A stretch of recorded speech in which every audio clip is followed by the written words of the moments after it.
Hello, welcome to a mission a day number 28, and today we are flying to Minmus. Not the most audacious of goals, but we left a lander there in orbit yesterday with a questionable amount of fuel, so today we are going to bring some fuel. The lander today costs about 40,000 credits, and fortunately we can afford this because you all have been viewing, you all have been subscribing. The subscription and views money today amounted to 14,700 credits. So thank you very much and a very hearty welcome to my new subscribers. Hope you enjoy the videos and will for a foreseeable time to come.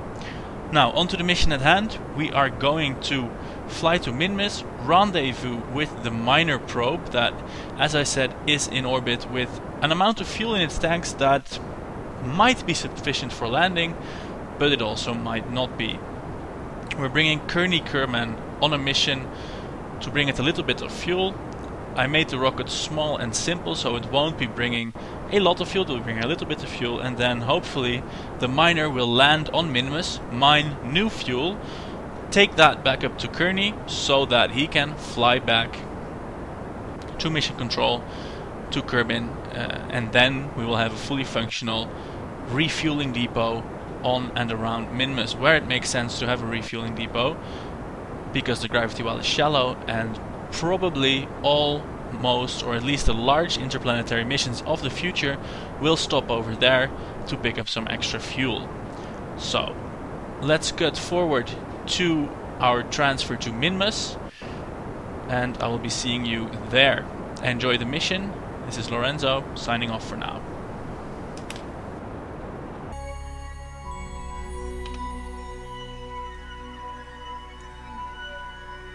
So here we are en route for the Minmus encounter.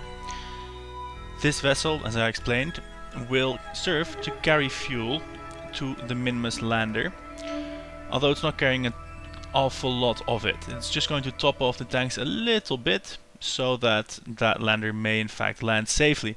Then it is going to have to mine and refine fuel in situ and return that to the fuel helper craft, very aptly named. Manning this craft is Kerbin. Initially not the plan, but then when a relaunch due to faulty construction warranted an evacuation of the capsule, Kerbin took his chance and sneaked in. We are now in a completely different plane as we are to the Miner 2 probe, so we're going to set that as a target and I'm going to attempt a burn that will put us in his plane. As you can see, this burn is not looking too tidy as of yet. Before doing this, I'm going to proceed with the capture burn. Here we go. I'll fast forward this rendezvous procedure for you because it's quite time consuming and possibly not the most interesting of things. So enjoy a wacky music whilst I do this. So see you in a bit.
And we have a docking.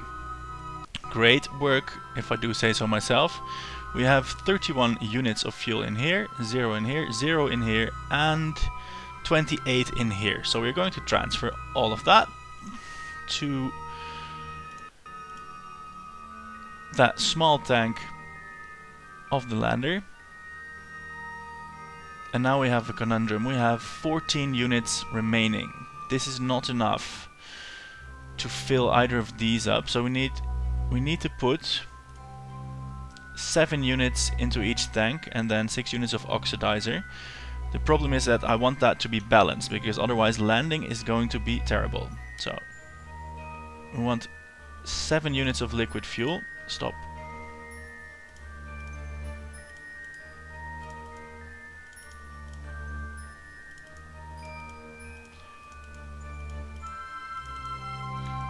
And this is terribly fidgety.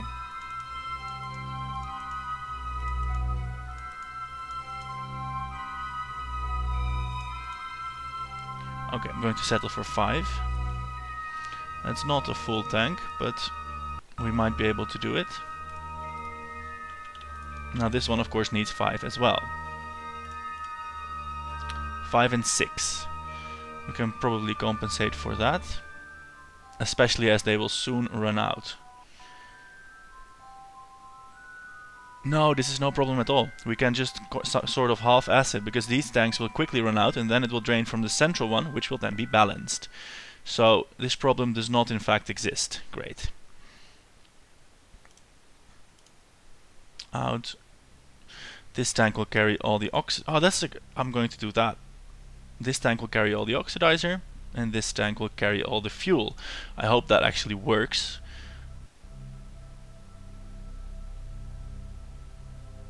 Let's see if that works. Let's do a quick experiment here. I'm going to run the engine. This fuel gets consumed. This oxidizer gets consumed. Awesome. That's somewhat balanced, I'm assuming.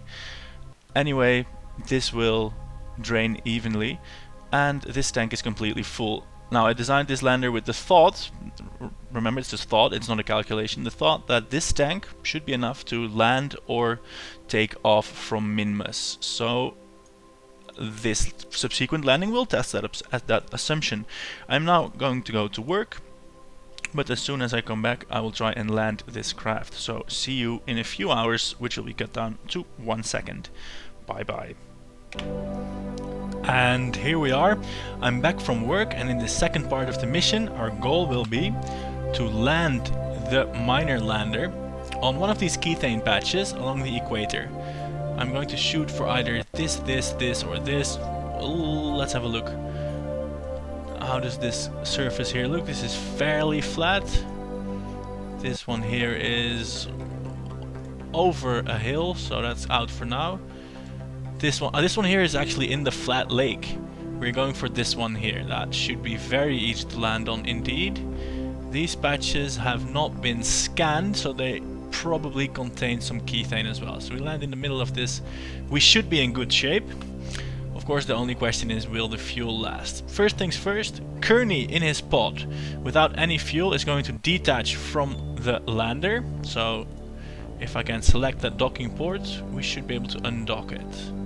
Undock, and here we are. Well, he has no control authority whatsoever of his craft. Are we actually controlling this? How does... The staging bar is full of engines, and that's engines that are still... Hey, that's funny. The staging bar still has both engines in it for both these vessels. So I wonder if I throttle up, if this will now move. No, that will not in fact happen. It's just a staging bar that is a little bit weird.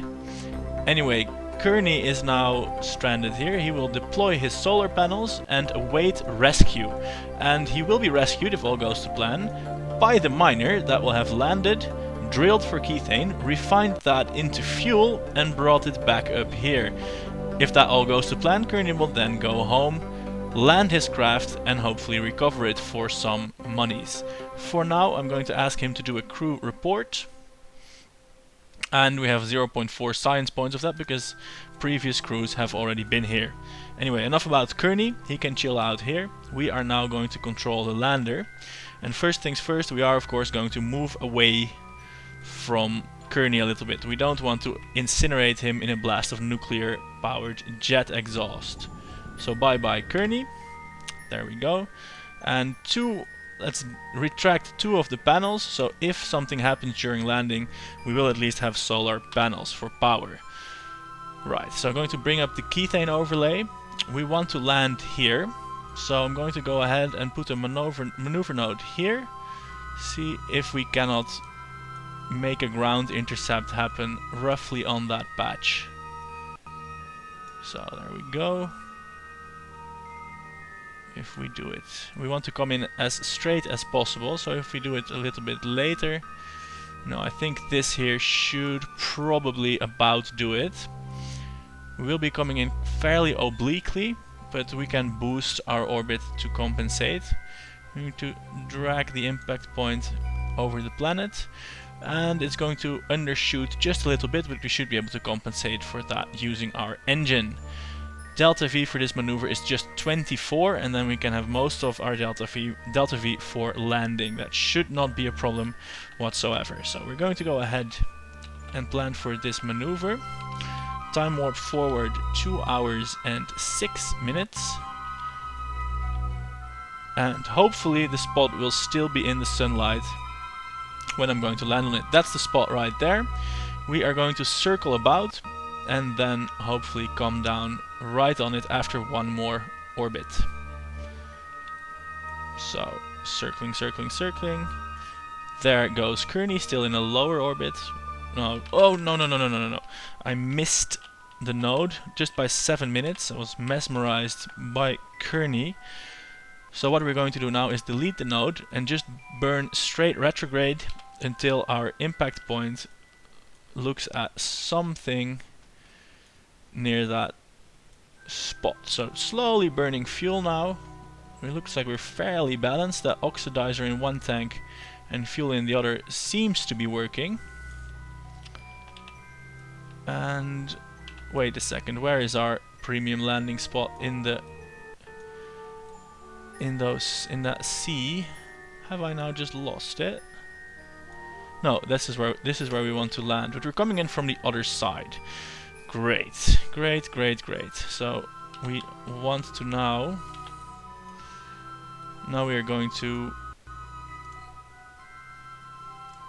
we're just going to add another maneuver node to see what we need to do to fine-tune that landing. We need this.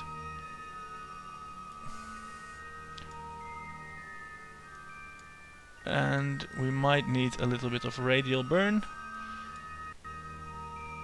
Let's see, we have a periapse now here that is at 10 kilometers and we're passing almost straight over. No, I want to pass straight now we're passing straight over this patch at about 20 kilometers. We can do that lower. Oh, the Kethane is getting in the way. 15 kilometers. We can still get that lower, I'm sure. 9 kilometers. That's about right. We're not going to hit any mountains at 9 kilometers, but we will be able to just slow down and go down straight. That is a good approximation of a nice trajectory. So 25 more meters per second, just to fine-tune that, and then hopefully we can land on Minmus without too much of a hassle. Fuel, we still have more than 50 units of fuel. I'm feeling that this should probably go alright. It might even have gone alright without the refueling mission that we're doing today. But hey, we have a little bit more breathing room now, and it is the first time that this lander will in fact land. And it would be a shame to throw away all that effort. Here we go, throttling up the big nuclear engine. And here we are. How does our landing trajectory look now? It looks pretty great, actually. So now I'm going to time warp forward until we are over that spot of Kethane, at which point I'm going to turn around, brake and fall straight down. Not the most efficient way to do it, but still 9 kilometers up should be alright. Here you can see Minmus is rotating a little bit, so as soon as we are over the spot we might have to do a small course correction, because our trajectory is slowly creeping upwards, and of course we do want to actually land in the green bits, but otherwise our mining drills will be useless. So I'm going to go for a full retrograde burn. This will be the longest burn we will have done so far. So this should drop us nicely into the Kethane field, 188 meters per second. That should be doable.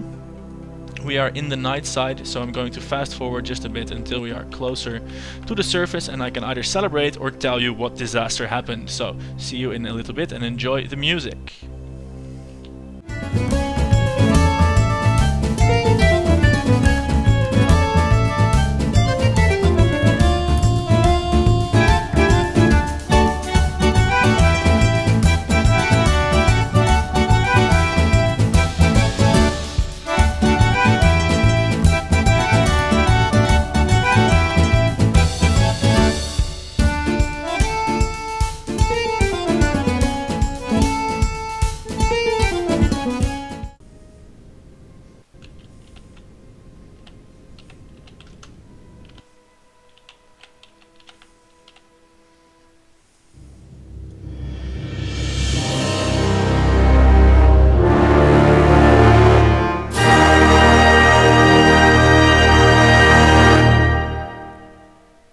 So we have made it. A difficult touchdown in the night, fortunately helped by the fact that I know that these seas, as they are at 0 degrees elevation. That makes it, well, 7 actually. That makes it a little bit less hair-raising. We have 16 units of fuel remaining. Leads me to believe that the plan to land or take off with just this container of fuel is perfectly viable. So I'm going to time warp now until we are in the sun and see if we can't mine us some Kethane. Look, there is Kerbin passing overhead. Great for cinematic value. And well, the maneuver node is not quite needed anymore. If I could delete that, please. That maneuver node is now trapped in the center of Minmus, probably. So I'm not sure if that's going to go away. It will probably linger for a bit. Maybe if I switch to this craft and then back, that would probably do it. So switching to Kerbin in the fuel helper craft, as it's helpfully called. And now we're going to switch back to the miner, which I think managed to land right on some Kethane. And it should, because we sure as hell don't have any fuel to lift off and find some other place. So this had better be smack dab in the middle of a nice rich Kethane field. Anyway, on to the business of time warping until sunrise, because we do want to see where we ended up. Fortunately, we have 0 electricity consumption, or at least a radioisotope thermal generator, and here we have the sun. So amazing. I don't know where that power is coming from. Oh, right. We have a nuclear engine. That's probably generating some power for us. Anyway, let's extend these solar panels just to be sure. Take a moment to appreciate the surroundings. That we couldn't really do that at night. Fortunately, we didn't hit the mountain. That would have been quite disastrous, but so far the landing legs did their job. So now it's time to deploy the drills and see if we can't mine some Kethane. This is the first time I'm mining Kethane in the game, so I'm quite excited, and I hope everything will go according to plan and everything works, because I'd rather not send another rescue mission. So here go the drills, extending down into Minmus. Hopefully they go down far enough. I did test this on the launch pad. Go on. Although on the launch pad the landing legs were compressed a bit further. You're not telling me I'm not getting any Kethane now? Oh god. Oh god, the drills are not making the ground. I tested this on the launch pad and then the legs were compressed by the higher gravity of Kerbin. No. Tell you what, I'm going to try and retract these landing legs. See if that works. No. Well, yes, the drills are in the ground. We're standing on the nuclear engine. We can only get away with this because of the low gravity of Minmus. Ooh, this is a terrible design flaw. Our engineers were reckoning with Kerbin gravity that compressed the shock absorbers in the legs, allowing the drills to reach the ground. And Minmus, of course, has almost no gravity. That's why we're coming here in the first place, causing the drills to not reach the ground. Fortunately, retracting the legs fixed that problem, and the nozzle will suffice for standing on. Look, we are now mining Kethane. In fact, we are consuming more electricity than we're generating, but that's okay because we have all the time in the world now. What I'm going to do is mine Kethane. Oh, and then, well, before I'm going to initiate the fast forward, going to see if this converter actually works. I can do that now. Activate the liquid fuel converter. More power drain happening, but we are making liquid fuel. Great. That is amazing. We are now generating fuel for our tanks. These tanks, these empty tanks, are being filled up first.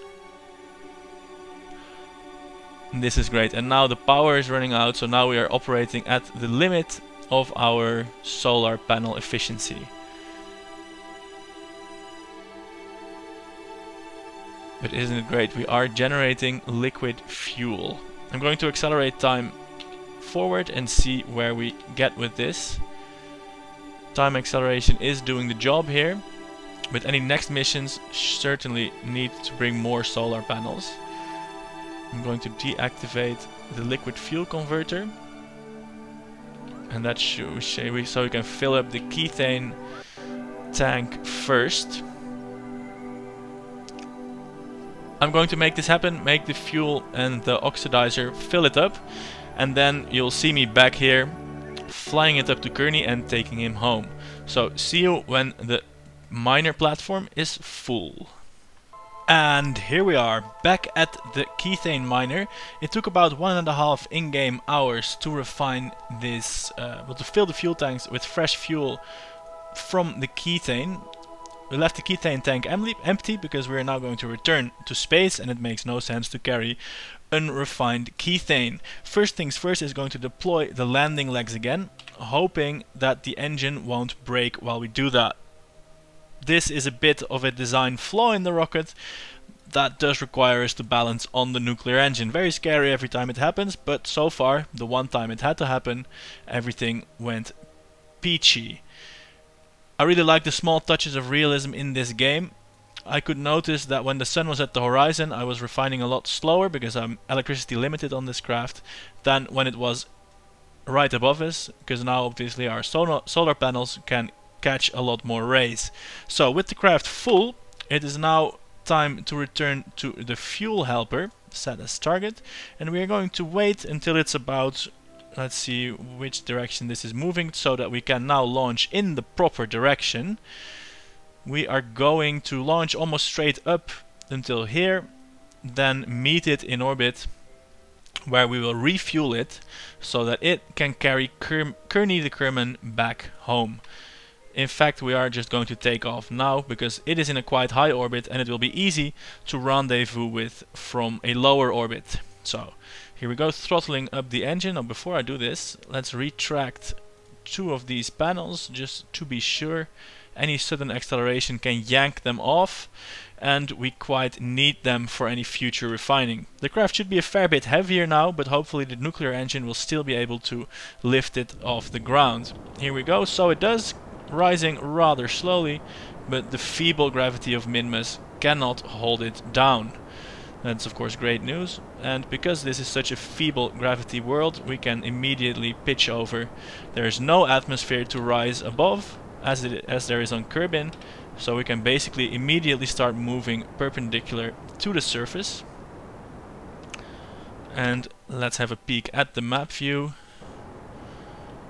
so that we don't accidentally immediately shoot off into a solar orbit, something that's rather possible here on Minmus, but it shouldn't be too much of a trouble with our quite low power nuclear engine. It's very efficient though, and it makes good use of the fresh fuel we mined. So far I'm feeling very pleased that this plan is actually working.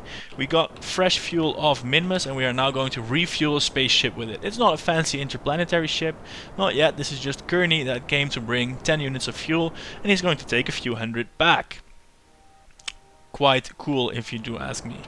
So we have an apoapsis now of about 30-40 kilometers. We are going to circularize there, or at least see, perhaps we can immediately get, ooh, easy now. Perhaps we can immediately get an encounter.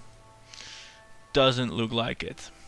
So we're just going to go for this first. Let's make it lower. No need to make it any higher than we can, because if we keep it low, our period will be very short, giving us lots of opportunities for rendezvous. And our burn direction will be this. Not activating the engines now, that would be suicide, but in 18 minutes we will have passed this puny worldlet, and this direction will in fact be perpendicular to the surface again, allowing us to boost into orbit. Look, I think that could possibly be Kearney. No, that's our satellite. Cool. We are going to see that here. Orbital space here around Minmus already getting crowded. It is quite small relative to Kerbin, which means that all things orbiting it are automatically also close together. Speaking of Kerbin, there it is, and the moon. Quite a nice sight here. I was thinking of this satellite that has scanned pretty much all of Minmus. I might be able to send it on its way to the moon.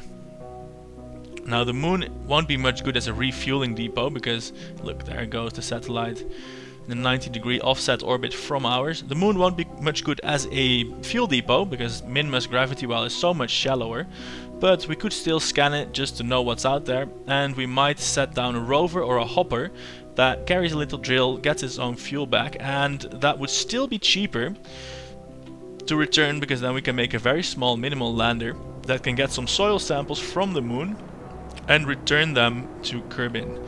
Now what we could have done is outfit Kearney's ship with landing legs, so as to make that same mission profile possible, but we didn't do that. He's not carrying landing legs, and I don't trust Kearney enough to be able to land on his engine, even in the feeble gravity of Minmus. So I'm going to match planes with Kearney here and see about setting up a rendezvous with him.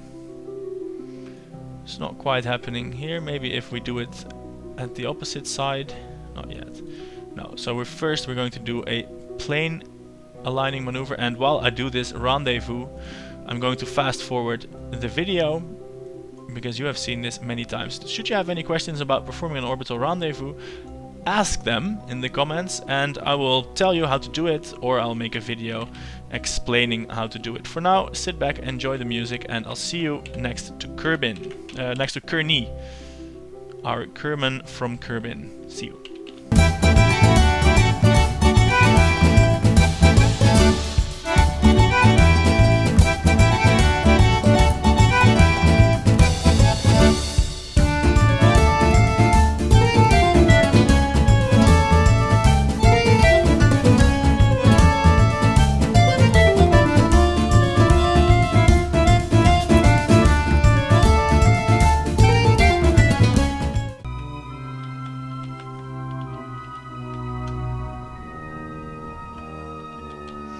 So here we are coming up on Kearney in the fuel helper.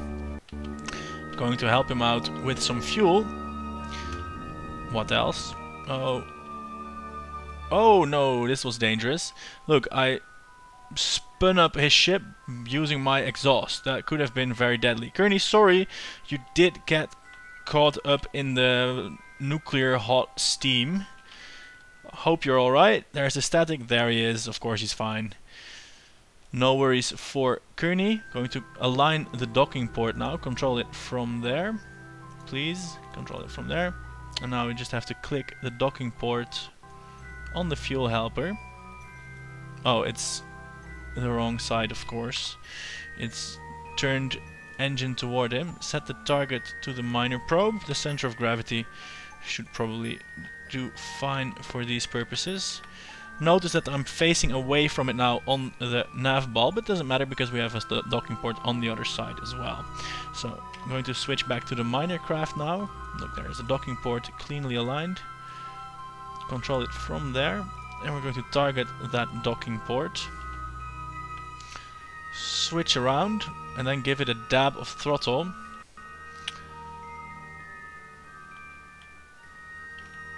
To go closer to it. Precision steering at work here. Slowing down. And I'm going to approach it at 0.5 meters per second. And hopefully that should do it. We didn't bring any RCS thrusters whatsoever. So this mad dash for the docking port from 35 meters away is going to have to be it. Or if it's not going to be it, we have to abort by switching and then firing the engine to get away from Kearney. Let's try and not shower him again in radioactive steam though. In the game, the nuclear engine uses liquid fuel and oxidizer. In real life, that would use, well, neither. It would use reaction mass, but that could be any gas. It would probably be hydrogen because it's light, leading to a high specific impulse.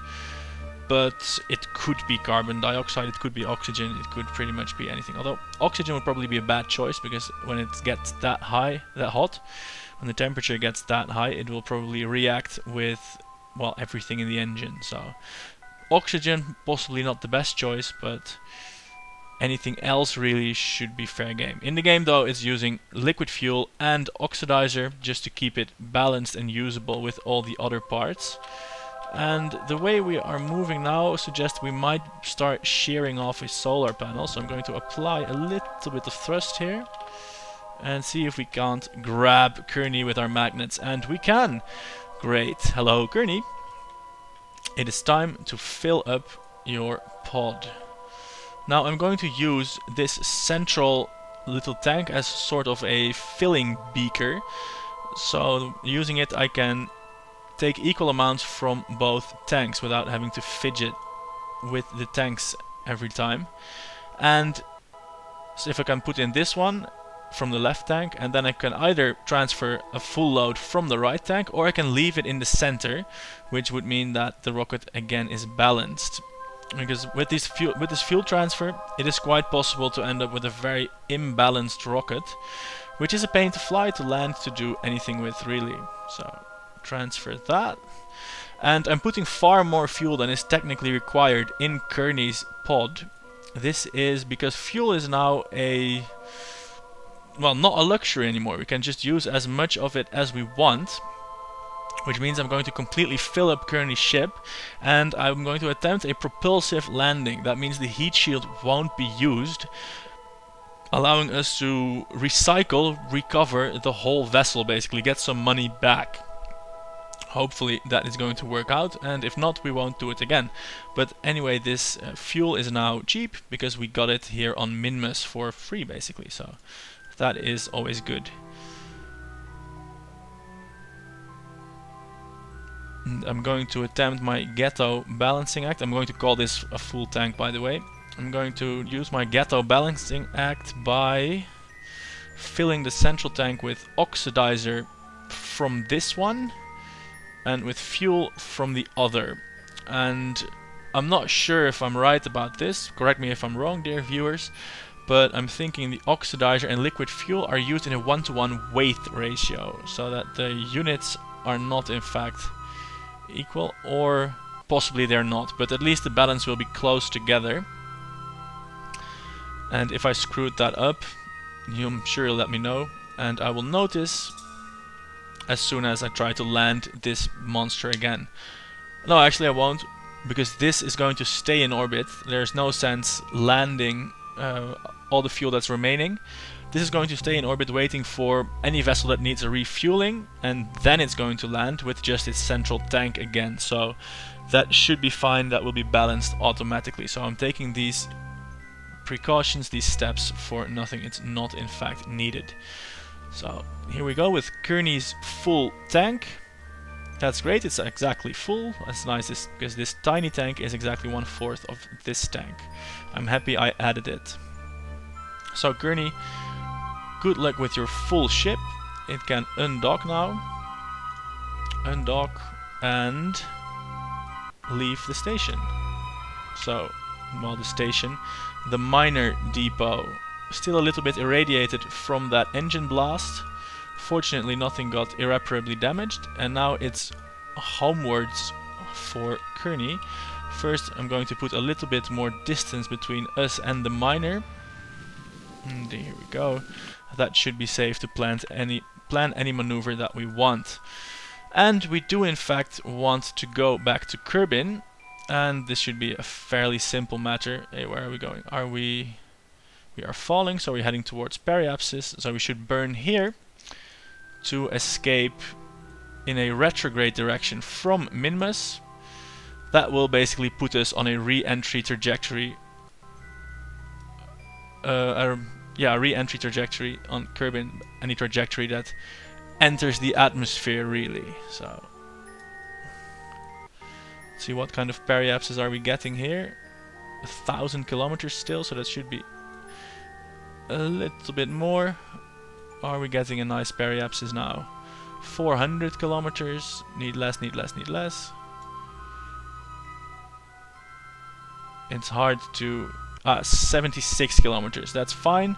That means we can do a final braking burn. We're going to re-enter a little bit unorthodox. We're not just going to put the periapsis inside of Kerbin. We are going to go near its atmosphere and then spend as much fuel as we need to slow down. To slow down enough, at least, that we are entering the atmosphere gently instead of screeching like a screeching fireball. We should still be able to enter it around 1500 meters per second. That should still be fine, but we're not going to slam into the thick atmosphere at 3 kilometers per second. And doing this gently means that we can probably get to keep our hardware and sell that when we get back home, which would of course be pretty amazing. Oh, I'm heading the wrong way. I'm heading the wrong way because I'm controlling this from the docking port. Control from the command pod, please. Here we go, and now we're going to fire up the burn. Tiny engine puttering us towards Kerbin. Look, the resources are fully stocked. We are full of liquid fuel, full of oxidizer. Plenty to get us home. If memory serves, this craft has about 2.5 kilometers per second of delta V. We're using up about 200 now, so we should be able to easily expend about 1,000 just to ease the re-entry. Normally, in any mission starting from Kerbin, I would never plan for this much delta V usage for re-entry, because it's just a damn waste. If you have to launch that, you can just as well pack a heat shield. But fortunately, we got our fuel for free, or at least we mined it from Minmus, so that counts as pretty much free if you ask me. And that means that we can get away with these luxuries, not subjecting Kearney to super hot re-entry temperatures. So let's see if we start to slow down here. That's probably still a little bit too late. A periapsis. Yeah, we're going to make our first braking burn here, putting our periapsis at 45 kilometers. And that's still only 56 meters per second. And then I think just when we're at 100 kilometers, we're just going to step on the brakes and slow down as hard as we can until we are hitting that atmosphere. Now, this vessel is fully equipped with a heat shield and a parachute, so if we don't make it, if we mistime it, we can just jettison everything, activate the heat shield and land the old-fashioned way. We won't have to sacrifice Kearney if we don't make it, but if we do make it, it will be a nice alternative way of entering Kerbin influence. So here we go with that second braking maneuver.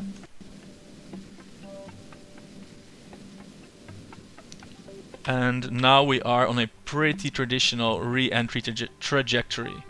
Our periapsis here is 59 kilometers, so not quite traditional maybe. We would probably skip out into space if we were to use just the atmosphere to slow down, but fortunately we have our rocket as well. So let's fast forward to that moment, that scary moment that we hit the atmosphere at, and I'm going to wait a little bit with the braking because I would like to land in the dawn, not in the night side. So we are in fact going to land at night, there's no way around that. Or in fact I have a choice about the matter because we are at 59 kilometers, I can just wait. Yeah, what I'm going to do, as soon as we are at periapsis, which actually is now, we are traveling at 3.2 kilometers per second, and I'm just going to fire the engine and slow that right down, see what happens. This will be quite a lengthy burn because this engine doesn't consume that much fuel. It delivers its impulse over a long time, and if you have any knowledge of rocketry at all, which I think you should, this is the most wasteful way of entering an atmosphere. You want to of course burn at your apoapsis to reduce your periapsis, but that is assuming you want a energy efficient re-entry, and as I said already, fuel is now plentiful for us, so we don't care about fuel. And if you do it like this, where you slow down at your periapsis and then descend into the atmosphere, then you are wasting more fuel than you have to. But you are also entering a lot gentler through the atmosphere, whereby you can prevent the whole burning up horribly and dying part. At least that's a possibility of a fiery entry.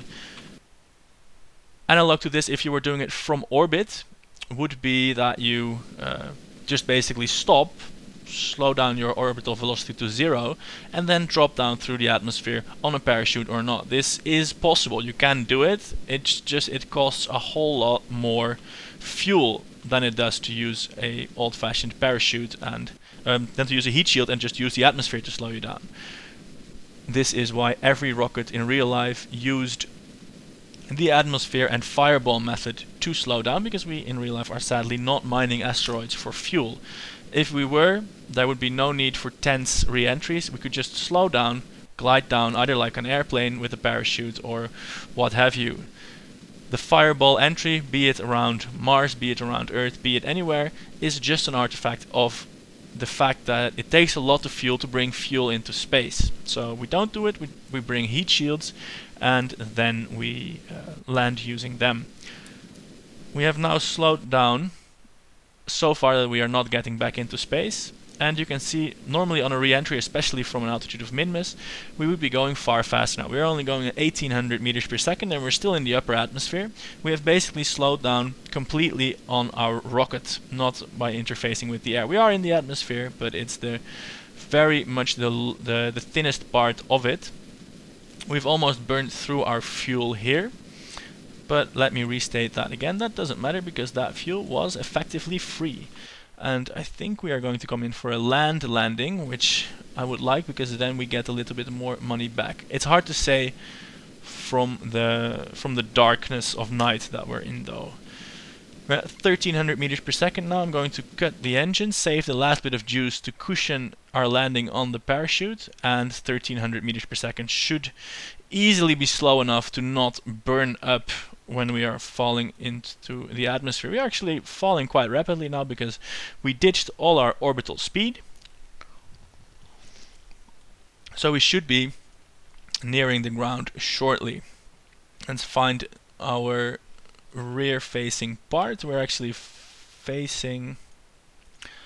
Here we are heating up, we're at 120 degrees now. We are entering the thicker parts of the atmosphere. But all these parts have a 1200 plus 1800 plus heat tolerance, so that should be fine. We are still accelerating, as you might notice, because we're still falling down faster than the air is slowing us down. So now we are noticing some quite interesting heating on the engine. We're at 600 degrees now, and here we are getting some heating effect. So hopefully we are going slow enough that this heating will not be catastrophic. We're at 800 kilometers, 800 degrees here for the engine, the forward part, but we're already cooling down. We have shed the remaining velocity. We are now at 900 meters per second, which is not enough to cause any burning. On the heat shield, the solar panels got some heat after the rest of it was done getting cooked. And now that we're getting into the atmosphere and finding some air scatter, I see that we are probably going to come in for a land landing, which is great. I'm going to deploy the parachute now. Ooh, I almost hit spacebar, which would have separated the spacecraft, but we of course want to deploy the parachute without any separation. So here we go, parachute's deployed, and we are now standing by to fire the engines to slow that descent. This bit should not pose any difficulty or problems, so I'm going to accelerate it for you and you will see the outcome in fast forward. So see you on the ground, one way or another. So on the ground, landing as expected, planted the flag here, and now we are going to recover the vessel, and I'm assuming I'm going to get recycling money for this. Please, mission controller, give me recycling money for this. Recycling money, there it is. Recovery of a vessel returned from a suborbital flight on Minmus. 25 science. I think we were in orbit of Minmus as well, but hey, it's back here. Which is great. And we got 25 science points. Isn't that amazing? And we have the fuel helper recycling is 10,000 credits, so that's well worth the effort. And 5,000 because Kearney got back. Great. Looking at that money, we have 21,000, still not a huge amount, but hopefully tomorrow we can do a cheap mission to get some money going and then do something interesting. Thanks for watching. Again, if you did watch it, you just gave me 100 credits for tomorrow. If you now want to subscribe, please do so, and that will give me 1,000 more credits. Your fandom is enabling me to fly bigger rockets. Amazing, isn't it? Anyway, thanks for watching. Share it, like it, subscribe it if you do. I will be thankful. It's always nice to see the comments and the subscriptions rise. Just babbling on about this now, basically said what I wanted to say. See you tomorrow. Goodbye.